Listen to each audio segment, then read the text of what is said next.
ရှင်တို့ရေဒီရေပေါ်အိမ်လေးကလှလိုက်တာနော်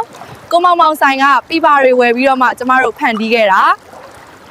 ဒီရေပေါ်အိမ်လေးကလှတယ်မဟုတ်လားကိုမောင်မောင်ဆိုင်ကပြပါတွေဝယ်ပြီးတော့မှဒီအိမ်လေးကိုစောက်ထားတာ